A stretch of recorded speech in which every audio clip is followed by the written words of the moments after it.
रोहान ने अविस्का के हाथ को अपनी हथेलियों में थाम लिया। उसका हाथ गर्म और कॉन्फिडेंट फील कराने वाला था। मैं इतना अच्छा हूँ या नहीं, ये तो पता नहीं अविस्का, लेकिन मैं ये जानता हूँ कि अब मेरे साथ तुम हो, और जब तक तुम हो मुझे किसी भी अफवाह से कोई फर्क नहीं पड़ता। मुझे बस इस बात से फर्क पड़ता है कि तुम क्या सोचती हो मुझे लेकर।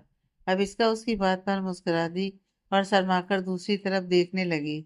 उसे आज तक इतनी इम्पोर्टेंस किसी ने नहीं दी थी जितनी रूहान दे रहा था, और हर कदम पर उसे फील करा रहा था कि वह उसकी लाइफ में कितनी स्पेशल है और उसके लिए कितनी इम्पोर्टेंट है।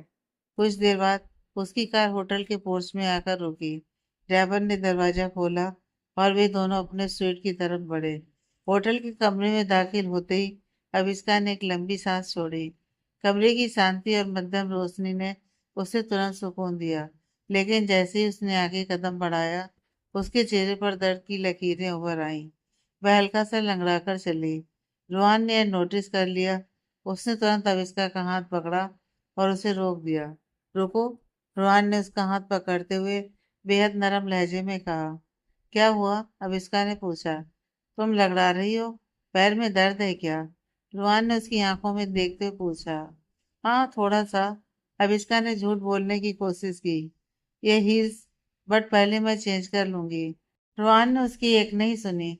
उसने अविस्का को बाहों का सहारा दिया और उसे धीरे धीरे बेड की तरफ ले गया। चुपचाप यहाँ बैठो, उसने अविस्का को बेड के किनारे बैठाते हुए कहा।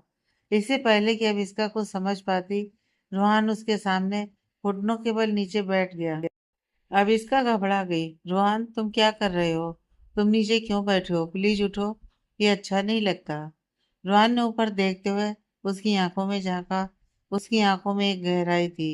अपनी पत्नी की तकलीफ दूर करने के लिए झुकने में कोई शर्म नहीं है अविस्का। रोहन ने धीरे से अविस्का के दाएं पैर को अपने हाथों में लिया। अविस्का का दिल तेजी से धड़कने लगा। रोहन ने बड़ी नजाकत से उसकी सैंडल की स्ट्रेप खोली। जैसे ही हील पैर से अलग हुआ, अविस्का के मुंह से एक राहत भरी आह निकल गई। रोहन ने उसकी सैंडल को एक तरफ रखा और उसके पैर को अपनी गोद में रख लिया। उसने अपनी उंगलियों से अविस्का के तलवों को और एड़ी को धीरे धीरे दबाना शुरू किया। रोहन, प्लीज रहने दो, ये मैं कर लूंगी। ये इतना ज्यादा भी दर्द नहीं कर रहा था। अविस्का ने शर्म से लाल होते हुए कहा। वह एक साधारण परिवार से थी। उसने कभी भी ऐसा कुछ इमेजिन नहीं किया था कि उसके लिए रायजादा ग्रुप का मालिक उसके पैरों की मसाज करे। ये कल्पना से परे था। शांत, रोहन ने उसे चुप रहने का इशारा किया। तुम्हें पता है, आज तुम इन सैंडलों में कितनी देर खड़ी रही? सिर्फ मेरे लिए, मेरी इमेज के लिए। तुमने ये सब कुछ सहा, इतना बर्दाश्त किया, और अब तुम्हें दर्द हो रहा था, फिर भी तुमने उफ तक नहीं की। अब मुझे अपना फर्ज निभाने दो। रोहन के हाथों की मसाज में भी जैसे जादू था। वह बड़ी आराम से उसके दर्द को खींच रहा था। अब इसका ने बेड के पीछे टेक लगा ली और अपनी आंखें बंद कर ली। उस पल में उसे ना तो कोई कॉन्ट्रैक्ट याद रहा, ना ही कोई दुनिया। बस बहती रोहन था और उसका प्यार था। रोहन ने बारी बारी से उसके दोनों पैरों की मसाज की। जब उसने देखा कि अविस्का का चेहरा रिलैक्स हो गया है, उसने धीरे से उसके पैरों को बेड पर रखा और खुद भी उसकी बगल में बैठ गया। कैसा लग रहा है अब? उसने पूछा। अविस्का ने अपनी आंखें खोली। वह काफी ज्यादा इमोशनल थी। बहुत अच्छा, थैंक यू रोहन। वैसे तुम मेरे लिए इतना सब क्यों करते हो? रोहन अविस्का के करीब खिसका। उसने अविस्का के चेहरे पर आए बालों की एक लट को कान के पीछे किया। माहौल में एक अजीब सा अट्रैक्शन, भारीपन और एक नशा सा था। क्योंकि तुम स्पेशल हो अविस्का, रोहन ने फुसफुसाते हुए कहा। अब तुम कपड़े चेंज करो और सो जाओ, तुम्हें रेस्ट की जरूरत है। अविस्का उठी, फ्रेश हुई और नाइट ड्रेस पहनकर वापस आई। वह थकी हुई थी, इसलिए बेड पर लेटते ही उसकी आंखें भारी होने लगीं। रोहन ने कमरे की लाइट डिम कर दी और उसकी बगल में लेट गया, लेकिन उसने दूरी बनाए रखी। कुछ ही देर में अविस्का गहरी नींद में चली गई। उसकी सांसों की एक रिदम आवाज कमरे में गूंज रही थी। रोहन की आंखों से नींद कोसों दूर थी। वह करवट लेकर अविस्का की तरफ मुड़ा। वह उसे सोता हुआ देख रहा था। उसके चेहरे की मासूमियत, उसकी सादगी, वो सब कुछ रोहन के दिल में उतरता जा रहा था। आज पार्टी में जब उसने अविस्का को अपनी पत्नी के रूप में पेश किया था, तब उसे एक अजीब सा सुकून मिला था। उसे एहसास हुआ कि वह पार्टी में भी सबके सामने झूठ नहीं बोलना चाहता था, लेकिन साथ ही वह नहीं चाहता था कि सबको पता लगे कि यह सिर्फ एक दिखावा है। वह चाहता था कि अविष्का सच में हक से उसकी पत्नी बने। पूरी दुनिया के सामने वह दोनों एक दूसरे को अपनाएं, जिससे किसी के मन में कोई भी शक या सवाल न रह जाए। रोहन के दिमाग में पहले कुछ दिनों की सारी मेमोरीज किसी रील की तरह चलने लगी। फिर उस पर उनकी मुलाकात, कॉन्ट्रैक्ट का साइन होना, डिम्पल वाला हादसा, अविष्का का उसकी देखभाल करना और आज का ये दिन। ये कॉन्ट्रैक्ट, रोहन ने अपने मन में सोचा, ये कॉन्ट्रैक्ट अब मेरे गले की फांस बनता जा रहा है। मैं अविष्का को एक लिमिट में रहकर एक डेडलाइन के साथ प्यार नहीं कर सकता। मैं ये सोचकर नहीं जी सकता कि 1 साल बाद वह चली जाएगी। उसने अविष्का के हाथ को अपने हाथ में लिया और उसकी उंगली में पहनी हुई अपनी दी हुई अंगूठी को देखा। नहीं, रोहन ने खुद से एक वादा किया। उसकी आंख में एक डिटर्मिनेशन था। मैं इस झूठ को और नहीं जी सकता। मुझे इस रिश्ते को नाम देना होगा। मुझे अब इसका को ये बताना होगा कि अब ये सब मेरे लिए कोई डील नहीं है। वह मेरी लाइफ का एक ऐसा हिस्सा बन चुकी है जिसके बिना मेरी लाइफ का कोई मतलब ही नहीं रहेगा। रोहन उठकर बैठ गया और बालकनी में गया और ठंडी हवा में गहरी सांस ली। शहर की रोशनियां नीचे टिमटिमा रही थी, लेकिन रोहन को अपना अगला कदम एकदम साफ दिखाई दे रहा था। हाँ, मैं इस कॉन्ट्रैक्ट को खत्म कर दूंगा, उसने हवा में धीरे से कहा, जैसे खुद अपना मन क्लियर कर रहा हो। मैं इस फेक मैरिज को रियल मैरिज में बदल दूंगा। अब इसका ये डिजर्व करती है कि उसे पूरी दुनिया के सामने पूरे सम्मान और प्यार के साथ अपनाया जाए, ना कि किसी मजबूरी के तहत। रोहन ने फैसला कर लिया था कि वह अब इसका को प्रपोज करेगा, एक असली प्रपोजल, बिना किसी शर्त के, बिना किसी एक्सपायरी डेट के। वह उसे बताएगा कि वह उसके लिए क्या मायने रखती है। वह उसके डर को, उसके पिछले धोखे के दर्द को अपने प्यार से मिटा देगा। अपने मन में यह डिसाइड करने के बाद उसने पीछे मुड़कर सोती हुई अविष्का को देखा। तैयार हो जाओ मिसेज अविष्का, रोहन ने मन ही मन मुस्कुराते हुए कहा। अब तुम सिर्फ 1 साल के लिए नहीं, बल्कि पूरी जिंदगी के लिए मिसेस रोहन रायजादा बनने वाली हो, और मैं तुम्हें ना कहने का कोई मौका नहीं दूंगा। रोहन वापस अंदर आया, लेकिन इस बार उसके कदमों में एक अलग ही एनर्जी थी। एक नई शुरुआत की खुशी और एक्साइटमेंट थी। कमरे के अंदर वापस आकर उसने अपना फोन उठाया और अपनी असिस्टेंट पूनम को एक मैसेज ड्रॉप किया। पूनम, मुझे कल शहर की सबसे बेस्ट ज्वेलरी शॉप से एक एंगेजमेंट रिंग चाहिए, और हाँ, ये काम सबसे ज़्यादा प्रायोरिटी पर होना चाहिए। मैसेज भेजकर रोहन अविष्का की बगल में लेटा, लेकिन इस बार उसने बीच की दूरी मिटा दी। उसने धीरे से अपना हाथ अविष्का की कमर पर रखा और अपनी आंखें बंद कर लीं। कल एक नया दिन होने वाला था, एक ऐसा दिन जो उनकी जिंदगी को हमेशा के लिए बदल देगा। अगली सुबह सूरज की किरणें होटल के कमरे में खिली, लेकिन रोहन और अविष्का के लिए यह सुबह किसी आम सुबह जैसी नहीं थी। कल रात जो खामोश बातचीत उनके बीच हुई थी, उसने उनके रिश्ते की बुनियाद को मजबूत कर दिया था। रोहन आज नॉर्मल दिनों से ज्यादा बिजी लग रहा था। अविष्का के जागने से पहले ही वह सुबह जल्दी ही कहीं बाहर चला गया था और अविष्का को बस एक नोट छोड़ गया था। आज शाम के लिए तैयार रहना, एक सरप्राइज है।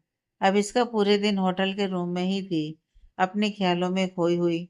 उसका दिल बार बार कल रात के उस पल पर जा रहा था जब रोहन ने उसके माथे को चूमा था। क्या वह सच में उससे प्यार करने लगा था, या ये सब बस उसकी केयर करने का एक तरीका था? इन्हीं सवालों के बीच कब दोपहर ढल गई, अब इसका को पता भी नहीं चला, और शाम हो गई। शाम के करीब 6 बजे होटल के कमरे की घंटी बजी। अब इसका ने दरवाजा खोला तो सामने एक डिलीवरी बॉय खड़ा था, जिसके हाथ में एक बड़ा सा मखमली बॉक्स था। मिसेस रायजादा, ये रुआन सर ने आपके लिए भेजा है। डिलीवरी बॉय ने वह बॉक्स अविष्का को थमाया और चला गया। अविष्का ने धड़कते दिल के साथ बॉक्स को बेड पर रखा और धीरे से उसे खोला। अंदर एक बेहद खूबसूरत डार्क मैरून कलर का सिमरी गाउन रखा था। गाउन का कपड़ा इतना मुलायम और चमकदार था कि कमरे की रोशनी में वह किसी लिक्विड गार्नेट की तरह चमक रहा था। उसके साथ एक छोटा सा नोट भी था। आविष्का ने कांपते हाथों से नोट उठाया। उस पर रोहन की खूबसूरत हैंडराइटिंग में लिखा था, आज रात हम एक बहुत खास जगह जा रहे हैं। हमें किसी ने इनवाइट किया है। मैं चाहता हूँ कि तुम यह पहनो। मैं नीचे लॉबी में नहीं, बल्कि सीधे वेन्यू पर मिलूंगा। ड्राइवर तुम्हें वहीं ले आएगा। तुम्हारा रोहन। आखिरी शब्द पढ़कर अभिष्का के चेहरे पर एक प्यारी सी मुस्कान बिखर गई। उसने उस गाउन को अपने शरीर से लगाकर आईने में देखा। वह सामने देखकर खुद को आज किसी प्रिंसेस से कम नहीं फील कर रही थी। तैयार होने में उसे लगभग 1.5 घंटा लगा। जब उसने वह गाउन पहना तो वह उसके शरीर पर बिल्कुल दूसरी स्किन की तरह फिट हो गया। गाउन का डीप नेक लाइन और बैकलेस डिजाइन उसे एक बोल्ड और एलिगेंट लुक दे रहा था। उसका रंग अविष्का की गोरी त्वचा पर खिल उठा था। उसने अपने बालों को खुला रखा और बस हल्के कर्ल्स किए थे जो उसके कंधों पर गिर रहे थे। कानों में डायमंड के डैंगलर्स और होठों पर गहरा लाल रंग लगाकर जब उसने खुद को आईने में देखा तो उसे अपनी आंखों पर ही विश्वास नहीं हुआ कि यह वही अविष्का है जो कुछ महीने पहले तक अपनी फूटी हुई किस्मत पर रो रही थी। नीचे ड्राइवर उसका इंतजार कर रहा था। अविष्का कार में बैठी, लेकिन उसका दिल जोर जोर से धड़क रहा था। उसे लगा कि वे शहर के किसी बड़े क्लब या बैंक्वेट हॉल में जा रहे होंगे, लेकिन कार ने होटल के बाहर जाने के बजाय होटल के ही पीछे हिस्से से होते हुए एक प्राइवेट लिफ्ट के पास जाकर ब्रेक लगा दिया। ड्राइवर ने दरवाजा खोला और सम्मान के साथ कहा, मैम सर ने आपको टॉप फ्लोर पर बुलाया है, रूफ टॉप रेस्टोरेंट में। अब इसका थोड़ी हैरान हुई। Roof top? लेकिन रोहन ने तो कहा था कि हमें कहीं जाना है, किसी ने इनवाइट किया है। ड्राइवर जवाब में कुछ नहीं कहा। वह बस मुस्कुरा दिया और लिफ्ट का बटन दबा दिया। लिफ्ट धीरे धीरे ऊपर जा रही थी और अब इसका की धड़कनें तेज होती जा रही थीं। जैसे ही लिफ्ट रुकी और दरवाजे खुले, अब इसका के सामने जो नजारा था उसे देखकर उसकी सांसें थम गईं। पूरा रूफ टॉप अंधेरे में था, सिवाय हजारों छोटी छोटी फेरी लाइट्स के जो तारों की तरह टिमटिमा रही थी। नीचे फर्श पर लाल गुलाब की पंखुड़ियां बिखरी हुई थी जो एक रास्ते की तरह आगे बढ़ रही थी। हवा में गुलाब और चंदन की भीनी भीनी खुशबू थी। सामने शहर की जगमगाती रोशनियां और दूर समुंदर का शोर एक जादुई माहौल बना रहे थे। लेकिन जिस चीज ने अविष्का की नजर को सबसे ज्यादा बांधा वह था उस फूल के रास्ते के अंत में खड़ा एक शख्स। रुआन वह ठीक उसी की तरह डार्क मैरून कलर के ब्लेजर में खड़ा था जो अविष्का के गाउन के बिल्कुल मैच कर रहा था। ब्लैक ट्राउजर्स और ब्लैक शर्ट के साथ वह ब्लेजर्स उसे बेहद जच रहा था। उसके बाल सेट थे और चेहरे पर एक ऐसी मुस्कान थी जिसे अविष्का ने पहले कभी नहीं देखा था। एक ऐसी मुस्कान जिसमें शरारत नहीं, बल्कि गहरा सुकून और प्यार था। अविष्का ने धीरे धीरे आगे कदम बढ़ाए। उसकी हील्स की आवाज खामोश छत पर गूंज रही थी। जैसे जैसे वह करीब जा रही थी उसे एहसास हुआ कि वहां कोई और मेहमान नहीं है, कोई भीड़ नहीं है, कोई शोर नहीं है। यह पूरी जगह, पूरी सजावट सिर्फ और सिर्फ उन दोनों के लिए थी। रूहान की नजरें अविष्का पर टिकी थीं। उसने आज तक अविष्का को इतना खूबसूरत कभी नहीं देखा था। जब अविष्का उसके करीब हुई तो रोहन ने अपना हाथ आगे बढ़ाया। अविष्का ने कांपते हुए अपना हाथ उसकी हथेली पर रख दिया। रोहन ये सब? अविष्का ने चारों ओर देखते हुए पूछा। उसकी आवाज में शौक था। तुमने तो कहा था कि हमें किसी ने इनवाइट किया है। रोहन ने उसके हाथ को चूमते हुए कहा। हाँ, इनवाइट किया है ना। मैंने इनवाइट किया है अपनी वाइफ को। क्या तुम्हें यह जगह पसंद नहीं आई? अविष्का की आंखें भर आईं। पसंद? ये सब किसी खूबसूरत ख्वाब जैसा है रोहन। मुझे तो यकीन नहीं हो रहा। सपना नहीं, हकीकत है ये। ध्यान से देख लो। इतना कहकर रोहन उसे धीरे से उस जगह ले गया जहाँ एक बहुत ही खूबसूरती से सजाया गया डाइनिंग टेबल रखा था। ढेर सारी खूबसूरत मोमबत्तियां जल रही थी और पास ही एक म्यूजिक प्लेयर भी रखा हुआ था जिसमें बहुत ही सॉफ्ट रोमांटिक म्यूजिक प्ले हो रहा था। लेकिन रोहन ये सब क्यों? अविष्का ने पूछा। मतलब कोई खास वजह? आज तुम्हारा बर्थडे है क्या? मुझे पता भी नहीं तुम्हारा बर्थडे कब होता है। रोहन ने अविष्का की आंखों में गहराई से देखा। उसने अपनी जेब से एक रिमोट निकाला और एक बटन दबाया। अचानक अविष्का के चारों ओर लगे कुछ स्क्रीन और लाइट्स ऑन हो गईं। अविष्का ने देखा कि वहां कई सारे कैमरे लगे हुए थे जो लाइव रिकॉर्डिंग कर रहे थे।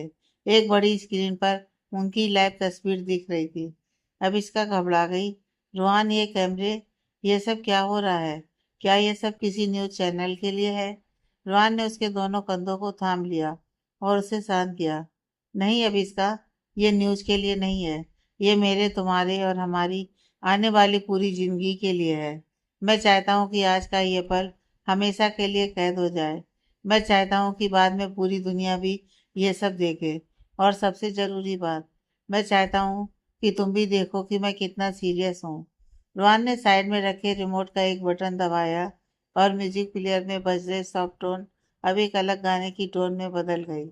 अब वह धुन बज रही थी जो रोहन ने एक बार गुनगुनाई थी जब वे कार में थे। रोहन अविस्का के सामने आया। उसने अविस्का का हाथ अपने दिल पर रखा। अविस्का, रोहन ने अपनी भारी और भावुक आवाज में बोलना शुरू किया। जब हम पहली बार उस क्रूज पर मिले थे तो हम दोनों अपनी अपनी मजबूरियों से भाग रहे थे। मैंने तुम्हें खुद को प्रोटेक्ट करने के लिए एक ढाल की तरह इस्तेमाल किया और शायद तुमने भी मुझे एक सहारे की तरह। हमने एक कॉन्ट्रैक्ट साइन किया, 1 साल का कॉन्ट्रैक्ट, शर्तों वाला रिश्ता, दिखावे वाली शादी। अविस्का की आंखों से एक आंसू गिरकर उसके गाल पर लुढ़क गया। वह चुपचाप सुनती रही, लेकिन रोहन ने अपनी बात जारी रखी। मुझे पता ही नहीं चला कि कब वह कॉन्ट्रैक्ट मेरे दिल का सबसे कीमती दस्तावेज बन गया। मुझे नहीं पता चला कि कब तुम्हारी वो मिस अकड़ू वाली बातें मुझे दुनिया की सबसे मीठी बातें लगने लगीं। मुझे नहीं पता चला कि कब मैं दिखावे के लिए तुम्हारी कमर पर हाथ रखते रखते सच में तुम्हें खोने से डरने लगा। रोहन ने एक गहरी सांस ली। उसका गला भर आया था। वह धीरे से अविस्का के सामने एक घुटने पर बैठ गया। अविस्का ने अपने मुंह पर हाथ रख लिया। उसकी सिसकियां अब थम नहीं रही थीं। रोहन ने अपनी जेब से एक मखमली लाल डिब्बी निकाली। उसने उसे खोला। अंदर एक बेहद नायाब हीरे की अंगूठी जगमगा रही थी। ये कोई नॉर्मल रिंग नहीं थी। ये उसने स्पेशली ऑर्डर देकर अविस्का के लिए ही बनवाई थी, इसलिए ये खास थी। अविस्का, रोहन ने ऊपर देखते हुए कहा। उसकी आंखों में उम्मीद और प्यार भरे जज्बात थे। मैं इस फेक मैरिज से थक चुका हूँ। मैं इस कॉन्ट्रैक्ट हस्बैंड के टैग से थक चुका हूँ। मैं नहीं चाहता कि हमारे रिश्ते की कोई एक्सपायरी डेट हो। मैं नहीं चाहता कि 1 साल बाद तुम चले जाओ। उसने अंगूठी को थोड़ा ऊपर उठाया। मैं तुम्हें अपनी हकीकत बनाना चाहता हूँ। मैं चाहता हूँ कि तुम सच में मेरी पत्नी बनो। कागजों पर नहीं, बल्कि दिल से। समाज के डर से नहीं, बल्कि प्यार की वजह से। अब इसका मल्होत्रा, क्या तुम इस कॉन्ट्रैक्ट को फाड़कर मेरी रियल वाइफ बनोगी? क्या तुम मुझसे रोहन रायजादा से प्यार के लिए शादी करोगी? पूरा रूफटॉप खामोश था, सिवाय अभिष्का की सिसकियों और म्यूजिक की धीमी धुन के। अभिष्का को लगा जैसे उसका दिल सीने से बाहर आ जाएगा। उसने अपनी पूरी जिंदगी में इतना रिस्पेक्ट और प्यार कभी महसूस नहीं किया था। विराट ने उसे हमेशा यह महसूस कराया था कि वह किसी चीज के लायक नहीं है। लेकिन रोहन रोहन उसे ऐसा महसूस करा रहा था जैसे वह दुनिया की सबसे कीमती चीज है। वह रोहन के सामने झुक गई और उसके घुटने के पास बैठ गई। उसने रोहन का चेहरा अपने हाथों में लिया। हाँ, आविष्का ने रोते हुए कहा। हाँ रोहन, हाँ, मैं तुम्हारी पत्नी बनूंगी, असली वाली पत्नी, कॉन्ट्रैक्ट वाली नहीं। रोहन के चेहरे पर जो खुशी आई वह शब्दों में बयान नहीं की जा सकती थी। उसने कांपते हाथों से वह अंगूठी अभिष्का की उंगली में पहना दी। जैसे ही अंगूठी उसकी उंगली में गई, रोहन ने अभिष्का के हाथ को चूम लिया। रोहन खड़ा हुआ और उसने अभिष्का को अपनी बाहों में उठा लिया। उसने उसे हवा में गोल घुमाया। अभिष्का हंस रही थी और रो भी रही थी। ये खुशी के आंसू थे। जैसे ही रोहन ने उसे नीचे उतारा, अभिष्का ने उसे कसकर गले लगा लिया। Thank you Rohan, thank you मुझे यह महसूस कराने के लिए कि मैं भी प्यार के लायक हूँ। रोहन ने उसे खुद से थोड़ा अलग किया, लेकिन अपनी बाहों के घेरे में ही रखा। उसने अभिष्का की आंखों में झांका, जो अब भी नम थी। तुम सिर्फ प्यार के लायक नहीं हो अभिष्का, रोहन ने बहुत ही गहराई से कहा। तुम स्पेशल हो, बहुत स्पेशल। और मैं तुम्हें यही स्पेशल फील कराना चाहता था। मैं चाहता था कि तुम्हें पता चले कि तुम मेरे लिए कोई ऑप्शन नहीं हो, तुम मेरी ज़रूरत हो। हवा में ठंडक थी, लेकिन उन दोनों के बीच की नज़दीकियां माहौल को गर्म बना रही थी। रोहन की नज़रें अविस्का के होठों पर गईं। अविस्का ने भी अपनी पलकें झुका ली, उसे मंजूरी देते हुए। रोहन धीरे से झुका। इस बार कोई दिखावा नहीं था, कोई डिम्पल नहीं थी जिसे जलाना था, कोई मीडिया नहीं था जिसे कुछ साबित करना था। ये सिर्फ उन दोनों का पल था। जैसे रोहन के होंठ अभिष्का के होंठों से मिले, समय जैसे थम गया। बेकिस कोमल थी, लेकिन उसमें एक जुनून था, एक वादा था। अभिष्का ने अपनी उंगलियां रोहन के बालों में उलझा दी और उसे अपने और करीब खींच लिया। रोहन ने उसे अपनी बाहों में ऐसे जकड़ लिया जैसे वह उसे दुनिया की हर मुसीबत से बचाना चाहता हो। कैमरे ये सब रिकॉर्ड कर रहे थे, लेकिन उन्हें परवाह नहीं थी। वे अपनी ही दुनिया में खोए हुए थे। चांदनी रात, फूलों की खुशबू और दो धड़कते हुए दिल। ये पल एकदम परफेक्ट था। काफी देर बाद जब वे अलग हुए तो दोनों के चेहरे पर एक चमक थी। रोहन ने अपना माथा अभिष्का के माथे से टिका दिया। दोनों की सांसें अभी भी तेज चल रही थीं। आई लव यू अभिष्का, रोहन ने फुसफुसाया। ये पहली बार था जब उसने इन शब्दों को इतनी ईमानदारी से कहा था। I love you too Rohan, Abhishka ने जवाब दिया और उसके दिल से एक बड़ा बोझ हट गया। उसने आखिरकार अपने डर को पीछे छोड़कर प्यार को स्वीकार कर लिया था। इसके बाद रोहन उसे उस सजी हुई टेबल पर ले गया। उन्होंने डिनर किया। वही डोसा और छोले भटूरे नहीं, बल्कि एक बहुत ही क्लासी इटालियन डिनर। लेकिन अब इसका के लिए आज वह खाना भी दुनिया का सबसे बेहतरीन खाना था। ये बातें करते रहे, हंसते रहे और एक दूसरे को खिलाते रहे। डिनर के बीच में रोहन ने अपना गिलास उठाया और कहा, एक टोस्ट हमारी नई शुरुआत के लिए। अब कोई झूठ नहीं, कोई नाटक नहीं, सिर्फ हम। अभिष्का ने अपना गिलास टकराया। सिर्फ हम। अचानक अभिष्का को कुछ याद आया। उसने शैतानी मुस्कान के साथ पूछा, वैसे मिस्टर रायजादा, ये सब रिकॉर्डिंग, इसका क्या करोगे? रोहन ने शरारत से आंख मारी। यह रिकॉर्डिंग मेरे डैड, तुम्हारी कीर्ति दी और हाँ, उस विराट और डिम्पल के लिए भी है, ताकि पूरी दुनिया देख सके कि रोहन रायजादा अब अवेलेबल नहीं है और मेरी पत्नी पर नजर डालने वालों को पता चल जाए कि वह किसकी अमानत है। अब इसका हंस पड़ी। तुम पागल हो। हाँ, तुम्हारे प्यार में, रोहन ने तुरंत जवाब दिया। डिनर के बाद वे रेलिंग के पास खड़े होकर शहर को देखने लगे। रोहन ने पीछे से अभिष्का को अपनी बाहों के घेरे में ले रखा था। अभिष्का ने अपना सिर उसके सीने पर पीछे की ओर टिका दिया। रोहन, अभिष्का ने धीरे से कहा, हाँ, क्या यह सपना है? क्योंकि अगर ये सपना है तो मैं जागना नहीं चाहती। रोहन ने उसके गाल पर एक और किस किया। यह हकीकत है जान, और यह हकीकत तुम्हारे किसी भी सपने से ज्यादा खूबसूरत होगी। ये मेरा वादा है। उस रात तारों के नीचे एक नकली शादी का एंड हुआ और एक नए सच्चे प्यार की शुरुआत हुई। लेकिन वे दोनों भी सब जानते थे कि असली चुनौतियां, रायजादा परिवार, विराट और सोसाइटी सब अभी भी उनका इंतजार कर रही है। पर आज रात सिर्फ प्यार की थी। सिर्फ उन दोनों की, जहाँ पर उनके बीच कोई नहीं आ सकता था। वो रात उन दोनों के लिए अब एक खूबसूरत याद बन चुकी थी। अगली सुबह जब रोहन और अभिष्का की फ्लाइट मुंबई लैंड हुई तो हवा में एक अलग ही ताजगी थी। अब भी सिर्फ दो अजनबी या कॉन्ट्रैक्ट पार्टनर्स नहीं थे जो एक छत के नीचे मजबूरी में रह रहे थे। अब वो दोनों एक रियल कपल थे। अविष्का के हाथ में चमकती हुई वह डायमंड रिंग इस बात का सबूत थी कि उनकी दुनिया बदल चुकी है। एयरपोर्ट से बाहर आते वक्त अविष्का ने नोटिस किया कि लोग उन्हें पहचान रहे थे। कुछ लोग मुड़ मुड़ कर देख रहे थे तो कुछ दूर से ही फुसफुसा रहे थे। रोहन, सब हमें ऐसे क्यों देख रहे हैं? अविष्का ने धीरे से पूछा, अपना हाथ रोहन की बाह में डालते हुए। रोहन ने अपना काला चश्मा ठीक किया और मुस्कुराया। मिसेस रायजादा भूल गई, हम पार्टी में गए थे, वहां पर मीडिया थी और मैंने यही बोला था कि हम शादी करने वाले हैं। अब तुम सिर्फ मेरी पत्नी नहीं, बल्कि इंटरनेट सेंसेशन भी हो।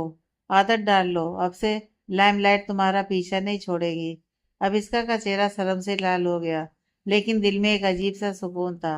रोहन का हाथ थाम कर उसे लगा कि वह किसी भी भीड़ का सामना कर सकती है।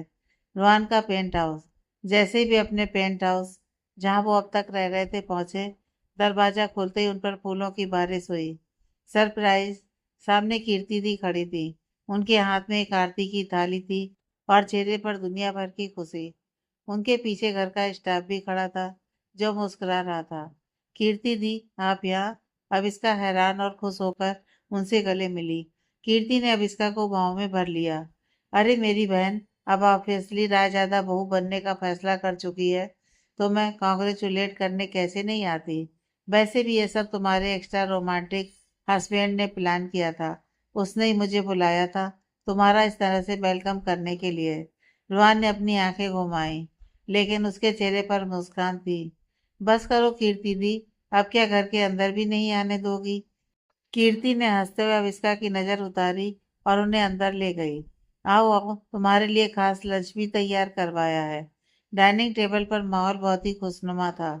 कीर्ति बार बार अविष्का की अंगूठी देख रही थी और उसे छेड़ रही थी। रोहन भी रिलैक्स लग रहा था, लेकिन अविष्का के मन में एक सवाल बार बार उठ रहा था। अब आगे क्या। लंच के बाद जब वे लिविंग एरिया में कॉफी पी रहे थे, रोहन थोड़ा सीरियस हो गया। उसने अपना कप टेबल पर रखा और कीर्ति की तरफ देखा। दी, मुझे आपसे कुछ जरूरी बात करनी है, रोहन ने कहा। कीर्ति ने भी अपनी हंसी रोक दी। हाँ बोलो, सब ठीक है ना। रोहन ने एक गहरी सांस ली और अब इसका हाथ अपने हाथ में ले लिया। सब ठीक है दी, बल्कि बहुत अच्छा है। और इसलिए मैंने फैसला किया है कि अब वक्त आ गया है कि मैं अब इसका को ऑफिशियली रायजादा मेंशन ले जाऊं और डैड और बाकी परिवार से मिलवाऊं। मैं चाहता हूँ कि अब हम वहाँ शिफ्ट हो जाएं, पूरे परिवार के साथ। ये सुनते ही अभिष्का के हाथ से कॉफी का मग लगभग छटक ही गया। उसने घबराकर रोहन की तरफ देखा। राजदादा मेंशन शिफ्ट होना, पर रोहन, कीर्ति के चेहरे पर भी चिंता की लकीरें आ गईं। रोहन, क्या तुम्हें लगता है कि डैड अभी इसके लिए तैयार हैं? तुम्हें पता है ना कि उन्होंने इस शादी को अभी तक दिल से स्वीकार नहीं किया है। उन्हें लगता है कि अब इसका ने पैसों के लिए। वह चुप हो गई। अब इसका को बुरा ना लगे इसलिए। मुझे पता है दी, रोहन ने कॉन्फिडेंस से कहा। डैड को लगता है कि अब इसका गोल्ड डिगर है, लेकिन कल रात मैंने जो किया उसके बाद अब मुझे डैड को भी ये दिखाना है कि ये मेरा फैसला है। मैं अपनी पत्नी को छिपाकर अलग घर में नहीं रख सकता। उसे उसका हक मिलना चाहिए। अब इसका का दिल जोर जोर से धड़कने लगा। उसका डर रोहन के डैड का गुस्सा नहीं था, उसका डर कुछ और था। वो कभी भी नहीं चाहती थी कि उसकी वजह से रोहन गुस्से में कोई ऐसा कदम उठाए जिससे उसकी और उसकी फैमिली के बीच में दरार आए। रोहन, अविष्का ने कांपती आवाज में कहा। क्या, क्या यह जरूरी है? मतलब, हम यहाँ खुश हैं ना? वहां जाने की क्या जल्दी है? रोहन ने अविष्का की ठोड़ी को उंगली से ऊपर उठाया। अभी तुम डर क्यों रही हो? डैड थोड़े सख्त हैं, मैं मानता हूँ, लेकिन दादी माँ वहाँ है, कुणाल है, और सबसे बड़ी बात, मैं तुम्हारे साथ हूँ। तुम्हें किसी से डरने की जरूरत नहीं है। अविष्का ने जबरदस्ती मुस्कुराने की कोशिश की, लेकिन ये सब कुछ तो सोचकर मैं मन ही मन बहुत ज्यादा घबरा रही थी। उसके मन में बहुत सारे ख्याल आ रहे थे और एकदम से ये सब सोचते हुए वह अपने ही ख्यालों में खो गई। अविष्का, कहाँ खो गई? रोहन की आवाज ने उसे ख्यालों से बाहर निकाला। कहीं नहीं, अविष्का ने हकलाते हुए कहा। बस थोड़ा नर्वस हूँ। इतना नर्वस होने की जरूरत नहीं है, कीर्ति दी ने हौसला बढ़ाते हुए कहा। मेरी अभी तो इतनी प्यारी है, उसे वहां पर सब जरूर पसंद करेंगे। रोहन खड़ा हो गया। तो तय रहा, हम कल सुबह रायजादा मेंशन जा रहे हैं। पैकिंग शुरू कर दो। रोहन किसी कॉल को अटेंड करने बालकनी में चला गया। अब इसका वहीं सोफे पर बैठी रह गई। उसका चेहरा पीला पड़ गया था। कीर्ति ने नोटिस कर लिया। वह अभिष्का के पास आकर बैठी। अभी क्या बात है? तुम सिर्फ नर्वस नहीं लग रही हो, तुम डरी हुई लग रही हो। क्या कोई बात है जो तुम रोहन को नहीं बता पा रही हो? अभिष्का ने कीर्ति दी की आंखों में देखा। उसे लगा कि शायद उसे सच बता देना चाहिए, लेकिन फिर उसने सोचा कि अभी खुशी का माहौल है, वह इसे खराब नहीं करना चाहती। नहीं दी, अभिष्का ने झूठ बोला। बस विराट और उन सब चीजों के बाद मुझे लगा था कि अब शांति मिलेगी, लेकिन नए घर में जाना, नए लोगों का सामना करना, बस यही सोच रही थी। कीर्ति ने उसके सिर पर हाथ फेरा। चिंता मत करो, रोहन तुम्हारे लिए पूरी दुनिया से लड़ सकता है। ये उसने साबित कर दिया है। बस उस पर भरोसा रखो। शाम का वक्त शाम को अब इसका अपने कमरे में कपड़े पैक कर रही थी। उसका मन भारी था। तभी उसका फोन बजा। स्क्रीन पर अननोन नंबर था। अब इसका ने फोन उठाया। हेलो। सामने से एक जानी पहचानी नफरत भरी आवाज आई।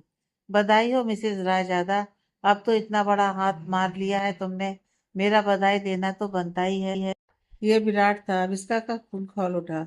विराट, तुम्हारी हिम्मत कैसे हुई मुझे फोन करने की? तुम्हें क्या लगता है तुम अब भी मुझे डरा सकते हो? मैं तुम्हें नहीं डरा रहा, लेकिन तुम ही डरी हुई लग रही हो। मुझे तो बस तुम्हारी याद आ रही थी डार्लिंग। तुम्हें मेरी कभी याद नहीं आती क्या? विराट ने जानबूझकर ऐसी बातें की और अविष्का को भी समझ आ रहा था कि वह उसे जानबूझकर परेशान कर रहा है। इसलिए उसने गुस्से में कहा, मैं तुम्हारी कोई नहीं लगती हूँ, और आइंदा अपनी गंदी जुबान से मेरा नाम भी मत लेना। नहीं तो तुम्हें पता है ना रोहन तुम्हारा क्या हाल करेगा अगर मैंने उसे बता दिया तुम्हारे बारे में। अच्छा, तो अब तुम मुझे डराने की कोशिश कर रही हो, वो भी अपने दिखावे वाले हस्बैंड का नाम यूज करके। विराट ने गुस्से में दांत पीसते हुए कहा, तुम्हें जो समझना है समझो और बाहर में जाओ। इतना कहकर उसने कॉल डिस्कनेक्ट कर दिया। और तभी पीछे से रोहन आया और उसने अविष्का को पीछे से गले लगा लिया। अविष्का के हाथ से फोन छूटकर बिस्तर पर गिर गया। वह एकदम जमसी गई, इसलिए मैं कोई भी रिएक्ट नहीं कर पाई। और उसे नहीं पता था कि रोहन ऐसे एकदम अचानक से आ जाएगा। पैकिंग हो गई? उसने प्यार से पूछा, उसकी गर्दन पर किस करते हुए। अब इसका सिर उठी, लेकिन उसने खुद को नॉर्मल रखने की कोशिश की। वह मुड़ी और रुहान के सीने में अपना चेहरा छिपा लिया। उसे रुहान की धड़कन सुनाई दे रही थी। रुहान, उसने धीरे से कहा, हाँ, तुम मेरा साथ कभी नहीं छोड़ोगे ना? चाहे कुछ भी हो जाए, चाहे कोई भी हमारे बीच आए। रुहान ने उसे खुद से थोड़ा अलग किया और उसकी आंखों में देखा। अब इसका मैंने कल रात क्या कहा था? अब कोई कांटेक्ट नहीं, कोई शर्त नहीं। तुम मेरी हो और मेरा साथ अब सिर्फ मौत ही छुड़ा सकती है। ये सब सोचना बंद करो। रुहान ने उसके माथे को चूमा। चलो सो जाओ, कल एक बड़ा दिन है, हमें सच में अपने घर जाना है। उसने प्यार से उसके माथे पर किस करते हुए कहा। अभिष्का ने फीकी मुस्कान दी। उसके दिमाग में बहुत कुछ चल रहा था, लेकिन फिर भी उसने रुहान से कुछ नहीं कहा, क्योंकि उसे पता था अगर रुहान ने कुछ डिसाइड कर लिया है तो वह उसकी तो क्या, किसी की भी नहीं सुनेगा। इसलिए अब मेंटली वह खुद को रुहान के असली घर जाने के लिए रेडी कर रही थी, जहाँ पर वह उसकी फैमिली से मिलने वाली थी। अगली सुबह रायजादा मेंशन के गेट पर रुहान की काली मर्सिडीज एक विशाल लोहे के गेट के सामने रुकी। गेट के ऊपर बड़े सुनहरे अक्षरों में लिखा था, रायजादा मेंशन। यह घर नहीं, एक बंगला था। ऊंची दीवारें, बड़ा सा लॉन और बीच में सफेद संगमरमर की इमारत जो शान से खड़ी थी। गार्ड ने गेट खोला और कार अंदर दाखिल हुई। अविष्का की धड़कनें गले तक आ गई थी। उसने अपनी मुट्ठियां भींच ली। कार पोर्च में रुकी। रुहान पहले उतरा और उसने आकर अविष्का का दरवाजा खोला। उसने अपना हाथ आगे बढ़ाया। Are you ready? रुहान ने पूछा। उसकी आंखों में बड़ी भरोसा था। अविष्का ने एक लंबी सांस ली, अपने मंगलसूत्र को छुआ और रुहान का हाथ थाम लिया। Yes, I am ready, just a little nervous, उसने कहा, हालांकि उसका दिल कह रहा था कि भाग जाओ। जैसे ही वे मेन दरवाजे पर पहुंचे, दरवाजा खुला।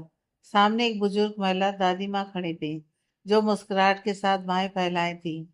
लेकिन उनके पीछे सोफे पर एक शख्स बैठा था, जो अखबार पढ़ रहा था। उसने अखबार नीचे किया और अपनी सख्त चश्मे के पीछे छिपी आंखों से अभिष्का को देखा। मिस्टर अधिराज राय ज्यादा। उनकी आंखों में सेंस ऑफ वेलकम नहीं, बल्कि एक जजिंग लुक था। उन्होंने अभिष्का को ऊपर से नीचे तक स्कैन किया, जैसे कोई एक्सरे मशीन हो। तो ड्रामा खत्म करके आखिरकार तुम लोग घर आ ही गए, उनकी भारी आवाज हॉल में गूंजी। अविष्का ने रोहन का हाथ कसकर पकड़ लिया। जंग शुरू हो चुकी थी। रायजादा मेंशन का मुख्य हॉल सन्नाटे में डूबा हुआ था। वह सन्नाटा जो तूफान से पहले होता है। मिस्टर अधिराज रायजादा की भारी और कड़क आवाज। तो ड्रामा खत्म करके आखिरकार तुम लोग घर आ ही गए, हवा में गूंज रही थी। अविष्का का दिल बैठ गया। उसने कसकर अपनी मुट्ठी भींच ली। उसकी हथेलियां पसीने से भीग रही थीं। वह जानती थी कि यह आसान नहीं होगा, लेकिन उसका यहाँ पर ऐसा वेलकम होगा, इसकी उम्मीद उसने नहीं की थी। रुहान ने अविष्का के हाथ पर अपनी पकड़ मजबूत की, उसे साइलेंट एश्योरेंस देते हुए कि वह अकेली नहीं है। उसने सीधे अपने पिता की आंखों में देखा। उसकी नज़र में कोई डर नहीं, बल्कि एक अजीब सा ठहराव था। ये ड्रामा नहीं है डैड, रुहान ने शांत लेकिन स्ट्रांग आवाज में कहा। ये मेरी लाइफ है और अब इसका मेरी पत्नी है। मैं उम्मीद करता था कि आप कम से कम अपनी बहू का स्वागत तो करेंगे। अधिराज ने अपनी चश्मे के ऊपर से अविष्का को एक बार फिर स्कैन किया। उनकी आंखों में नफरत नहीं, बल्कि एक डिसअपॉइंटमेंट थी। बहू, हाँ, जिस शादी की खबर मुझे न्यूज़ चैनल और सोशल मीडिया से मिले, उसे मैं शादी नहीं मानता। और रही बात स्वागत की, इससे पहले कि अधिराज अपनी कड़वी बातें पूरी कर पाते, दादी माँ तेजी से आगे आई। उनकी उम्र भले ही ज्यादा थी, लेकिन उनके चेहरे का तेज और घर में उनका रुतबा आज भी सबसे ऊपर था। बस करो अधिराज। दादी माँ की आवाज में एक आदेश था। बच्चे पहली बार घर आए हैं। अगर तुम अपनी कड़वाहट नहीं छोड़ सकते तो कम से कम चुप तो रह सकते हो। आज मेरे पोते और उसकी पत्नी का गृह प्रवेश है। मैं कोई अपशगुन नहीं चाहती।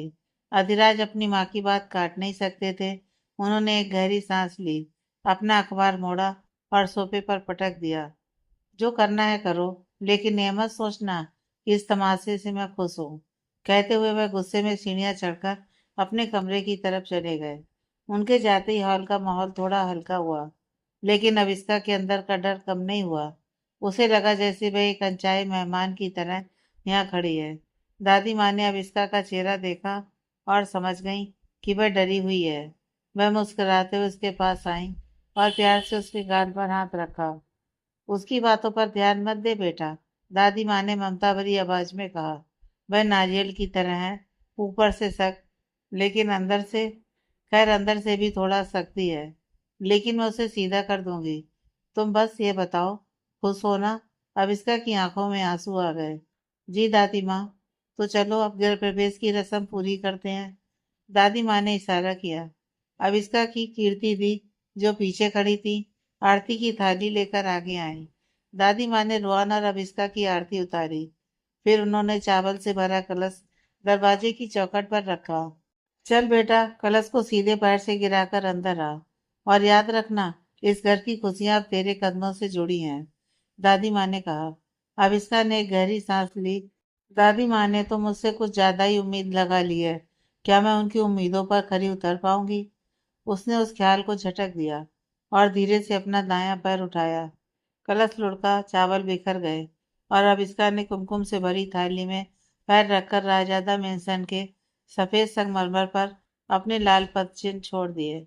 जैसे ही वे अंदर दाखिल हुए, एक आवाज सीढ़ियों से आई। वाह, फाइनली भाई और भाभी की एंट्री हो ही गई। एक 24-25 साल का लड़का, जो हूबू रुआन जैसा दिखता था, लेकिन जिसके चेहरे पर ज्यादा शरारत थी, सीढ़ियों से कूदते हुए नीचे आया। ये कुणाल था, रुआन का छोटा भाई। कुणाल सीधा अबिका के पास आया और हाथ जोड़कर ड्रामेटिक अंदाज में झुक गया। नमस्ते भाभी, मैं हूँ कुणाल, इस घर का सबसे प्यारा और सबसे इग्नोर किया जाने वाला सदस्य। भाई ने तो आपको कभी मिलवाया नहीं। उन्हें डर था कि कहीं आपको मुझसे प्यार ना हो जाए, क्योंकि मैं उनसे ज्यादा हैंडसम जो हूँ। अब इसका की हंसी छूट गई। कुणाल की एनर्जी इतनी पॉजिटिव थी कि कुछ पलों के लिए वह अपना सारा स्ट्रेस भूल गई। रुहान ने कुणाल के सिर पर हल्का सा थप्पड़ मारा। ज्यादा उड़ मत और तमीज से बात कर। कुणाल ने जीभ निकाली। देख रही है भाभी, ये हिटलर गिरी अभी भी चालू है। आप कैसे झेलती हैं इन्हें? बस आदत हो गई है, अविष्का ने मुस्कुराते हुए कहा। आओ यहाँ बैठो। दादी माँ ने उन्हें सोफे पर बिठाया। उन्होंने अपनी कलाई से सोने के मोटे कंगन उतारे और अविष्का का हाथ खींचकर उसे पहना दिए। दादी माँ, ये, अविष्का ने मना करना चाहा। चुप, दादी माँ ने डांटा। ये मेरी सास ने मुझे दिए थे। मैंने सोचा था कि अपनी बहू को दूंगी, लेकिन वो तो मॉडर्न ज्वेलरी पहनती है। ये खानदानी कंगन है। अब ये तुम्हारी जिम्मेदारी है। इस घर की इज्जत और ये कंगन दोनों संभालना। अब इसका ने भारी मन से उन्हें स्वीकार किया। उसे लग रहा था कि जैसे वह कोई चोर है जो झूठ बोलकर ये प्यार और रिश्ते बटोर रही है। रूहान का कमरा। थोड़ी देर बाद रूहान अभिष्का को लेकर अपने बेडरूम में गया। दरवाजा खुलते ही रूहान की आंखें फटी की फटी रह गईं। यह कमरा किसी ऑर्डिनरी कमरे जैसा नहीं था। यह अपने आप में एक पूरा अपार्टमेंट था। ग्रे और व्हाइट थीम वाला इंटीरियर, किंग साइज बेड, बड़ी बड़ी खिड़कियां जिनमें पूरा शहर दिखता था, और एक बड़ा सा वॉक-इन क्लोजेट। ये तुम्हारा कमरा है? अविष्का ने पूछा। अब ये हमारा कमरा है, रुहान ने उसे सुधारते हुए कहा। उसने अपना कोट उतारकर सोफे पर रखा और अविष्का के पास आया। अविष्का कमरे के बीचों बीच खड़ी थी, अभी भी थोड़ा सा अनकंफर्टेबल और अजीब महसूस कर रही थी। रुहान, डैड, वह बहुत नाराज थे। मुझे नहीं लगता कि मेरा यहाँ आना सही है। उनकी आंखों में मैंने देखा वह मुझे पसंद नहीं करते। रुआन ने अविस्का के कंधे को थाम लिया। अभी मेरी तरफ देखो। डैड को वक्त लगेगा। उन्हें लगता है कि तुम भी उन लड़कियों जैसी हो जो सिर्फ पैसे के लिए शादी करती हो, लेकिन धीरे धीरे वह जान जाएंगे कि तुम क्या हो। और जब तक वह नहीं मानते, तुम्हें उनकी परवाह करने की जरूरत नहीं है। इस कमरे के अंदर और मेरी जिंदगी में सिर्फ हमारी मर्जी चलती है। रुआन ने अविस्का के माथे पर एक किस किया। अब तुम फ्रेश हो जाओ, मैं तुम्हारा सामान सेट कर देता हूँ। डिनर पर सब साथ होंगे, तो तब तक थोड़ा आराम कर लो। अविस्का बाथरूम चली गई, लेकिन रुआन वहीं खड़ा रहा। उसके चेहरे की स्माइल गायब हो गई और एक टेंशन ने जगह ले ली। वह जानता था कि उसके डैड इतनी आसानी से हार नहीं मानेंगे। वह शांत है, इसका मतलब है कि वह कुछ प्लान कर रहे हैं। रात के 9 बजे रायजादा मेंशन का डाइनिंग एरिया। लंबी डाइनिंग टेबल पर सन्नाटा पसरा था। सिर्फ कांटों और चम्मच के प्लेट से टकराने की आवाजें आ रही थीं। टेबल के हेड की कुर्सी पर अधिराज रायजादा बैठे थे। उनकी दाईं तरफ रोहन और रविस्का, और बाईं तरफ दादी माँ और कुणाल। कुणाल ने माहौल को हल्का करने की कोशिश की। वैसे भाभी, आप कुकिंग करती हैं? मैंने सुना है भाई को आपके हाथ का। क्या था वह? हाँ, डोसा बहुत पसंद है। अब इसका ने हल्का सा सिर हिलाया। जी, मैं कुकिंग करती हूँ। बहुत बढ़िया, कुणाल ने कहा। हमारे घर का खाना तो इतना बोरिंग होता है कि क्या बताऊं। अब मजा आएगा। तभी अधिराज ने अपना नैपकिन टेबल पर रखा। आवाज इतनी तेज थी कि सब चौंक गए। तो अविस्का, अधिराज ने अपनी गंभीर आवाज में शुरुआत की, बिना अविस्का की तरफ देखे। मैंने सुना है तुम अनाथ हो। अविस्का के हाथ में निवाला रुक गया। जी जी डैड। तुम्हारे माता पिता क्या करते थे? अगला सवाल एक गोली की तरह आया। अविस्का का गला सूख गया। ये वह सवाल था जिससे वह सबसे ज्यादा डरती थी, क्योंकि किसी ने भी उसे ऐसे सवाल नहीं किए थे। और उसे पता था कि यहाँ इतने अमीर घर में उसके पापा का प्रोफेसर बताना जरूर कुछ न कुछ बवाल खड़ा करेगा। वो, मेरे पापा एक छोटा बिजनेस चलाते थे। अविष्का ने हकलाते हुए कहा। कौन सा बिजनेस? और उनका नाम क्या था? आदिराज की नजरें अब अविष्का के चेहरे पर गड़ी थी, जैसे वह उसके झूठ को पकड़ने की कोशिश कर रहे हों। कौन ने बीच में इंटरफेयर किया? डैड, हम डिनर कर रहे हैं। क्या इंट्रोगेशन अभी जरूरी है? अधिराज ने रोहन के हाथ के इशारे से चुप रहने को कहा। मैं अपनी बहू के बारे में जानना चाहता हूँ रोहन। क्या यह मेरा हक नहीं है? हाँ, तो अब इसका बताओ। सरनेम मल्होत्रा है तुम्हारा, लेकिन तुम्हारे पिता का नाम? उनका नाम अशोक मल्होत्रा था। अभिष्का ने उनकी बात का जवाब दिया। और माँ? अधिराज ने तुरंत अगला सवाल दागा। वो हाउसवाइफ थी। अभिष्का की आवाज अब फुसफुसाहट बन गई थी। हाँ, अधिराज ने एक घूंट पानी पिया। अजीब बात है, मैंने अपने लोगों से पता करवाया। अशोक मल्होत्रा नाम का कोई बिजनेसमैन पिछले 10 सालों में उस इलाके में नहीं रहा जहाँ तुम रहती थी। तुम कहाँ पली बड़ी हो? टेबल पर सन्नाटा छा गया। अविष्का ने गहरी सांस लेते हुए बोलना शुरू किया। मेरे पापा का कोई बड़ा बिजनेस नहीं था। वह एक सेठ थे और हमारी अपनी बेकरी थी। मैं उसे आगे बढ़ाना चाहती थी, लेकिन वह कर्ज में डूबी हुई थी, जिसकी वजह से मैं उसे आगे चला नहीं पाई। और फिर किसी करीबी ने मुझे बहुत बड़ा धोखा दिया। आखिरी बात उसने विराट को सोचकर बोली, क्योंकि उसने ही उसे धोखा दिया था, और उसकी वजह से ही अविष्का का सेफ बनने का और अपना रेस्टोरेंट खोलने का सपना सपना ही रह गया था। इसलिए वह काफी इमोशनल हो गई। उसकी आंखों में आंसू चमकने लगे थे, जो कि रोहन को एकदम साफ नजर आ रहे थे। अच्छा, तो एक मामूली खाना बनाने वाले की बेटी हो तुम, इसलिए कुछ नहीं बता रही थी? तुम्हें भी तो शर्म आती होगी अगर तुम्हारे पापा ऐसा काम करें। वैसे तो अब वह जिंदा नहीं है, तो अच्छी बात है। रोहन के पापा ने बहुत ही डिस्गस्टिंग चेहरा बनाकर कहा। Dad enough. रोहन गुस्से में खड़ा हो गया। उसकी कुर्सी पीछे खिसक गई और जोरदार आवाज हुई। अब इसका मेरी वाइफ है, कोई मुजरिम नहीं जिसका आप बैकग्राउंड चेक कर रहे हैं। उसके माता पिता नहीं है, यही उसके लिए एक पेनफुल सब्जेक्ट है। आप उसे कुरेद क्यों रहे हैं? उसके पापा जो भी करते थे वह उन्हें लेकर बहुत प्राउड फील करती है, इसलिए आपको कोई हक नहीं है कि आप उसे नीचा दिखाएं। अधिराज भी अपनी जगह से खड़े हो गए। उनकी आंखें रोहन पर टिकी थीं। हाँ, मुझे पता है, लेकिन मैं बस इसलिए इंक्वायरी कर रहा था क्योंकि मैं जानना चाहता हूँ कि मेरे घर में कौन आया है। रोहन, तुम प्यार में अंधे हो सकते हो, मैं नहीं। जिस लड़की का कोई बैकग्राउंड नहीं, कोई रिश्तेदार नहीं, जो अचानक आसमान से टपकी और मिलेनियर रुआन रायजादा की पत्नी बन गई, मुझे उस पर शक करने का पूरा हक है। उन्होंने अभिष्का की तरफ उंगली उठाई और वह उसे कुछ बोल पाते उससे पहले ही रुआन उन दोनों के बीच में आकर खड़ा हो गया। कोई बात नहीं, अभी यहाँ पर तुम इसे प्रोटेक्ट कर सकते हो, लेकिन मेरे पास और भी तरीके हैं सच पता करने के। इतना कहकर अधिराज डाइनिंग हॉल से बाहर चले गए। अभिष्का का शरीर कांप रहा था, उसकी आंखों से आंसू बहने लगे। दादी माँ उठी और अभिष्का के पास आईं। रो मत बेटा, उसका स्वभाव ही ऐसा है। तुम खाना खाओ। नहीं दादी माँ, मुझे भूख नहीं है, अभिष्का ने रोते हुए कहा और वहां से भागकर अपने कमरे की तरफ चली गई। रोहन ने गुस्से से अपनी मुट्ठियां टेबल पर मारी और अभिष्का के पीछे भागा। स्टडी रूम, रात का गहरा साया। अधिराज रायजादा अपने आलीशान स्टडी रूम में बैठे थे। कमरे में सिर्फ एक टेबल लैंप जल रहा था। वे अपनी रिवॉल्विंग चेयर पर पीछे की ओर झुके हुए थे और छत को घूर रहे थे। उनके मन में बेचैनी थी। उन्हें अभिष्का की आंखों में मासूमियत नहीं, बल्कि डर दिख रहा था, और अधिराज रायजादा को डर पहचानना बखूबी आता था। उन्होंने अपना फोन उठाया और एक नंबर डायल किया। शर्मा, उन्होंने कड़क आवाज में कहा। जी सर, दूसरी तरफ से आवाज आई। मुझे अब इसका मल्होत्रा की पूरी कुंडली चाहिए, और मुझे वो जानकारी नहीं चाहिए जो इंटरनेट पर है या जो उसने रोहान को बताई है। मुझे उसके जन्म से लेकर अब तक का हर एक सच चाहिए। उसके असली माता पिता कौन थे, वह कहाँ पैदा हुई, अब तक कहाँ रह रही थी, उसका असली मकसद, सब कुछ। हो जाएगा सर, लेकिन इसमें थोड़ा वक्त लगेगा।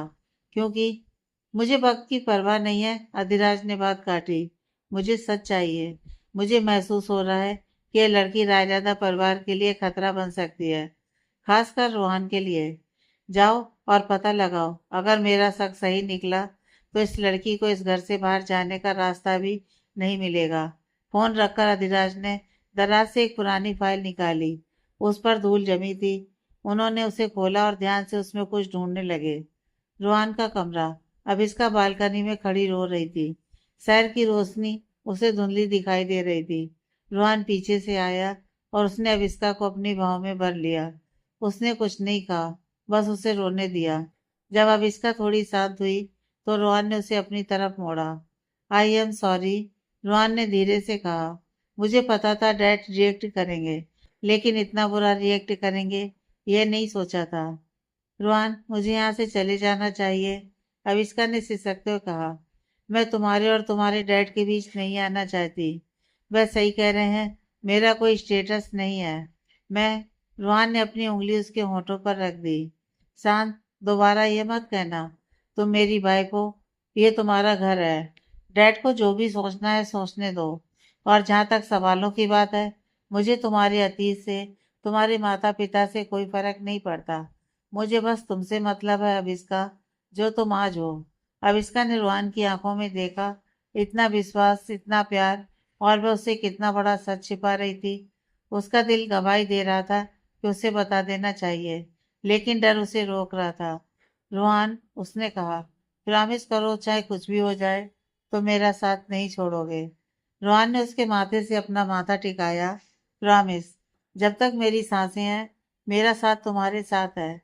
अगली सुबह रोहन का बेडरूम राजआदा मेंशन की बड़ी बड़ी खिड़कियों से छनकर सुबह की सुनहरी धूप सीधे किंग साइज बेड पर गिर रही थी। एसी की ठंडक के बीच रेशमी रजाई के अंदर दो धड़कने एक लय में धड़क रही थीं। अभिष्का की नींद धीरे धीरे खुली। उसने करवट ली तो पाया कि उसका सिर तकिए पर नहीं, बल्कि रुहान की मजबूत सीने पर रखा हुआ था। रुहान का एक हाथ अभिष्का की कमर पर था, जैसे नींद में भी उसे खोने का डर हो। अभिष्का ने अपना चेहरा ऊपर उठाया और रोहन को सोता हुआ देखा। नींद में उसका चेहरा कितना मासूम और शांत लग रहा था। वही अक्रूर रोहन, जो दुनिया के लिए पत्थर दिल था, इस वक्त किसी बच्चे जैसा लग रहा था। अभिष्का के होठों पर अपने आप एक मुस्कान आ गई। उसने धीरे से अपनी उंगली उठाई और रोहन की बिखरी हुई जुल्फों को उसके माथे से हटाया। गुड मॉर्निंग मिसेस रायजादा, एक भारी, नींद से भरी लेकिन बेहद सेक्सी आवाज आई। अभिष्का चौंक गई। तुम जागे हुए थे? रोहन ने अपनी आंखें खोले बिना ही मुस्कुराते हुए अविस्का को अपनी बाहों के घेरे में और कस लिया। जब मेरी खूबसूरत बीवी सुबह सुबह मुझे इतनी शिद्दत से निहार रही हो तो मैं कैसे सो सकता हूँ। अविस्का का चेहरा शर्म से लाल हो गया। उसने उठने की कोशिश की। छोड़ो मुझे, मुझे नीचे जाना है। आज ना मेरी पहली रसोई है। दादी माँ इंतजार कर रही होंगी। लेकिन रोहान ने अपनी पकड़ ढीली नहीं की। उसने एक झटके से करवट बदली और अब अविस्का नीचे थी और रोहान उसके ऊपर, अपनी कोहनियों का सहारा लिए हुए। उसकी आंखों में सुबह की ताजगी और ढेर सारा प्यार था। रसोई इंतजार कर सकती है, हलवा इंतजार कर सकता है, लेकिन पति का क्या? रोहान ने अविस्का की नाक पर अपनी नाक रगड़ते हुए शरारत से पूछा। रोहान, कोई आ जाएगा, अविस्का ने फुसफुसाते हुए कहा। हालांकि उसकी खुद की धड़कनें बेकाबू हो रही थीं। दरवाजा लॉक है और मेरे रूम में कोई भी नहीं आता, रोहान ने उसके कान के पास झुककर कहा। उसकी गर्म सांसें अविस्का की गर्दन को गुदगुदा रही थी। और वैसे भी ये हमारा हनीमून पीरियड है, थोड़ा रोमांस तो बनता है ताकि डैड की कड़वी बातों का असर खत्म हो जाए। रोहान ने धीरे से अविस्का की नेक के उस तिल को चूमा जिसे वह हमेशा से पसंद करता था। अविस्का की आंखें बंद हो गईं। उसके मुंह से एक हल्की सी आह निकली। रोहान, अविस्का ने उसके बालों में अपनी उंगलियां फंसा दी। रोहान ने अपना चेहरा ऊपर उठाया और अविस्का की आंखों में देखा। तुम जानती हो ना, मैं तुम्हारे साथ हूँ। कल रात जो हुआ उसे भूल जाओ। आज एक नई शुरुआत है और मेरी शुरुआत तुमसे होती है। उसने झुककर अविस्का के होठों को बहुत ही सॉफ्टली अपने होठों की कैद में कर लिया। यह किस बिल्ड नहीं था, यह धीमा, पैशनेट और भरोसे से भरा था। धूप की किरणें उन दोनों पर पड़ रही थीं, जैसे कुदरत भी उनकी इस नई सुबह को आशीर्वाद दे रही हो। काफी देर बाद जब वे अलग हुए तो अविस्का का चेहरा टमाटर जैसा लाल था। उसने रुहान के सीने पर हल्का मुक्का मारा। अब जाओ, मुझे तैयार होने दो, वरना सच में देर हो जाएगी। रुहान हंसते हुए पीछे हटा। ठीक है, जा रहा हूँ, लेकिन याद रखना, शाम को इसका पार्ट 2 होगा। अविस्का मुस्कुराते बाथरूम की तरफ भाग गई। कुछ देर बाद अविस्का ने आज एक बहुत ही प्यारी गुलाबी रंग की साड़ी पहनी थी। वह शीशे के सामने खड़ी होकर अपने गीले बालों को तौलिए से पोंछ रही थी। तभी उसे महसूस हुआ कि उसकी साड़ी के पीछे की डोरी ब्लाउज नॉट ठीक से नहीं बंधी है। उसने कोशिश की लेकिन हाथ ठीक से नहीं पहुंच रहा था। तभी आईने में उसे रोहान का अक्स दिखा। वह अभी अभी साबर लेकर निकला था, गीले बालों और टॉवल में। वह बिना कुछ बोले अविस्का के पीछे आकर खड़ा हो गया। अविस्का की सांसें फिर से थम गईं। रोहान ने उसके हाथों से डोरी ली।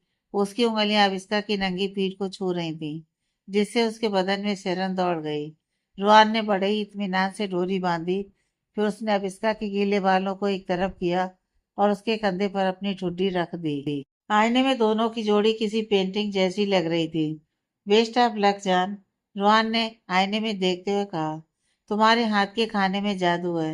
मुझे पता है डैड पिघल जाएंगे, और अगर नहीं भी पिघले तो मुझे तो डबल हिस्सा चाहिए। अविस्का ने आईने में ही उसे देखा और मुस्कुरा दी। Thank you Rohan, I am really lucky कि मुझे तुम मिले। उसकी बात पर रोहान तुरंत बोला, यू डोंट नो येट, तुमसे ज्यादा लकी मैं हूँ। उसकी बात सुनकर अविस्का को बहुत अच्छा लगा और आखिर वह खुलकर मुस्कुरा दी और आगे आकर उसने खुद से ही रोहान के गाल पर किस कर लिया। रोहान की आंखों में खुशी और सरप्राइज दोनों की चमक साफ नजर आने लगी, लेकिन उसने तुरंत ही अविस्का की कमर को पकड़कर उसे अपने करीब खींचा और गले से लगाते हुए बोला, ऐसे प्यारे प्यारे किस और सरप्राइज देती रहा करो। अविस्का के चेहरे पर भी बड़ी सी स्माइल आ गई थी और वह इस वक्त उसकी बाहों में सबसे ज्यादा खुश और सेफ फील कर रही थी। कुछ देर बाद वह दोनों एक साथ ही रेडी होकर नीचे आए थे और रोहान तो दादी के साथ बातें करने लगा और अविस्का थोड़ा सा awkward महसूस कर रही थी। लेकिन दादी ने बहुत ही प्यार और अपनेपन से उसे पहले रसोई की रस्म के बारे में सब कुछ समझाया। सब कुछ समझने के बाद अविस्का आखिरकार किचन में आ गई थी। रायजादा मेंशन का किचन किसी 5 स्टार होटल के किचन से कम नहीं था। अविस्का ने आते ही काम शुरू कर दिया। उसने फैसला किया कि वह मूंग दाल का हलवा और आलू की कचौड़ी बनाएगी। इलायची और घी की खुशबू पूरे घर में फैलने लगी। आहा, क्या खुशबू है! कुणाल किचन में दाखिल हुआ, अपनी नाक सिकोड़ते हुए, जैसे किसी कार्टून में खुशबू का पीछा किया जाता है। भाभी, सच बताओ, आप हलवा बना रही हैं या जन्नत? अब इसका हंस पड़ी। अभी बनाने है कुणाल, थोड़ा सब्र करो। सब्र का फल मीठा होता है, लेकिन हलवे का फल तो और भी टेस्टी होता है। कुणाल ने कढ़ाई से काजू चुराने की कोशिश की। अविष्का ने हल्के से उसके हाथ पर चम्मच मारा। रुको, पहले कान्हा जी को भोग लगेगा, फिर डैड और दादी को मिलेगा, उसके बाद तुम्हें। अरे यार, ये तो नाइंसाफी है। कुणाल मुंह बनाकर डाइनिंग टेबल पर जा बैठा। अविष्का उसकी ऐसी हरकत पर हंस दी। कुछ देर बाद सब डाइनिंग टेबल पर मौजूद थे, दादी माँ, रुहान और कुणाल। माहौल हल्का था, लेकिन जैसे ही मिस्टर अधिराज रायजादा सीढ़ियों से नीचे आए, सन्नाटा छा गया। वे अपनी जगह पर आकर बैठे। उनका चेहरा आज भी सख्त था। उन्होंने न्यूज़पेपर खोला और पढ़ने लगे। अब इसका धड़कते दिल के साथ किचन से बाहर आई। उसके हाथ में सर्विंग डिश थी। रुहान ने उसे देखा और आंखों से इशारा किया, सब ठीक होगा। अभिष्का ने सबसे पहले दादी माँ को हलवा परोसा, फिर रुहान और कुणाल को। आखिर में वह अधिराज के पास पहुंची। उसके हाथ थोड़े कांप रहे थे। डैड, हलवा, उसने धीरे से कहा। अधिराज ने अखबार से नजर हटाकर अभिष्का को देखा, फिर हलवे को। उन्होंने कुछ नहीं कहा, बस अपनी प्लेट आगे सरका दी। अभिष्का ने राहत की सांस ली और उन्हें हलवा परोसा। सबने खाना शुरू किया। ओ माय गॉड भाभी, कुणाल चिल्लाया, ये तो बर्ड वेस्ट है। भाई, आपकी लॉटरी लग गई है, दादी माँ ने भी मुस्कुराते हुए कहा। जीती रहो बेटा, बहुत सालों बाद ऐसा स्वाद चखा है। बिल्कुल मेरी माँ के हाथ जैसा स्वाद है। सबकी नजरें अब अधिराज पर थी। उन्होंने एक चम्मच हलवा मुंह में डाला। उन्होंने धीरे धीरे चबाया और एक चम्मच खाया। रुहान ने उम्मीद से पूछा, कैसा है डैड? अधिराज ने रुहान की तरफ देखा, फिर नैपकिन से मुंह पोंछा। चीनी थोड़ी ज्यादा है, उन्होंने सपाट आवाज में कहा, लेकिन खाया जा सकता है। इतना कहकर वह उठे और ऑफिस के लिए निकल गए। टेबल पर सब एक दूसरे को देखकर मुस्कुराए। अरे, ये डैड की तरफ से बेस्ट कॉम्प्लीमेंट था, कुणाल ने हंसते हुए कहा, वरना अगर पसंद ना आए तो वह प्लेट छोड़ देते हैं। उन्होंने पूरा खत्म किया, इसका मतलब उन्हें बहुत पसंद आया। अब इसका की आंखों में चमक आ गई। ये एक छोटी ही सही, लेकिन जीत थी। रुहान ने ऑफिस जाते वक्त अब इसका के कान में कहा, देखा, कहा था ना मैंने, तुमने पहला चैलेंज पार कर लिया है। Love you. अब इसका ने शर्माकर रुहान की तरफ देखा, क्योंकि वहां पर अभी भी दादी और कुणाल थे, लेकिन दोनों ही खाना खाने में बिजी थे। किसी ने भी लव बर्ड्स की तरफ ध्यान नहीं दिया था।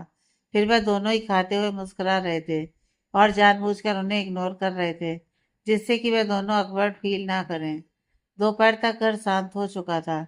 रुहान और उसके डैड ऑफिस चले गए थे। कुणाल आज ऑफिस नहीं गया था। उसे शायद दोस्तों के साथ बाहर जाना था, इसलिए। और दादी माँ अपने कमरे में आराम कर रही थी। अविष्का अपने कमरे की बालकनी में बैठी कॉफी पी रही थी। वह बहुत सुकून महसूस कर रही थी। सुबह का रोमांस और डैड का साइलेंट एक्सेप्टेंस सब कुछ सही दिशा में जा रहा था। उसे लगा कि अब शायद उसकी जिंदगी में सब ठीक हो जाएगा। तभी उसके फोन की घंटी बजी। उसने स्क्रीन देखी। एक अनजाना नंबर था। हेलो, अविष्का ने फोन उठाया। दूसरी तरफ से सिर्फ सिसकियों की आवाज आ रही थी। कोई फूट फूट कर रो रहा था। हेलो, कौन? अविष्का ने पूछा। अभी, अविष्का, एक टूटती हुई जानी पहचानी आवाज आई। अविष्का का हाथ रुक गया। यह आवाज अमाया की थी, उसकी एक्स बेस्ट फ्रेंड, जिसने उसे धोखा दिया था। अविष्का का चेहरा सख्त हो गया। अमाया, तुम मुझे फोन क्यों कर रही हो? हमारे बीच अब बात करने को कुछ नहीं बचा है। अविष्का फोन काटने ही वाली थी कि अमाया चिल्लाई, प्लीज फोन मत काटना अभी, प्लीज, मैं बर्बाद हो गई हूँ। मेरे पास जाने के लिए कोई जगह नहीं है। अब इसका के मन में गुस्सा था, लेकिन अमाया की हालत सुनकर वह रुक गई। क्या हुआ, विराट? अमाया ने रोते हुए कहा। विराट ने मुझे घर से निकाल दिया। उसने उसने कहा कि अब उसे मेरी जरूरत नहीं है। अभी मैं सड़क पर हूँ, मेरे पास पैसे नहीं है, और मैं। अमाया चुप हो गई। उसकी सिसकियां और तेज हो गईं। और क्या अमाया, साफ साफ बोलो, अभिष्का ने कड़ाई से पूछा। मैं प्रेग्नेंट हूँ अभी। अमाया ने धमाका किया। मैं विराट के बच्चे की मां बनने वाली हूँ, और उसने मुझे धक्के मारकर निकाल दिया। उसने कहा ये बच्चा उसका नहीं है। अभी प्लीज मेरी मदद करो, मैं आत्महत्या कर लूंगी। मेरे माँ बाप ने भी मुझे ठुकरा दिया है। तुम तो मेरी दोस्त थी ना, बस एक बार इंसानियत के नाते मेरी मदद कर दो। अविष्का सन्न रह गई। अमाया प्रेग्नेंट है और विराट ने उसे निकाल दिया। एक पल के लिए अविष्का को पुराना वक्त याद आया जब अमाया और विराट ने मिलकर उसका मजाक उड़ाया था।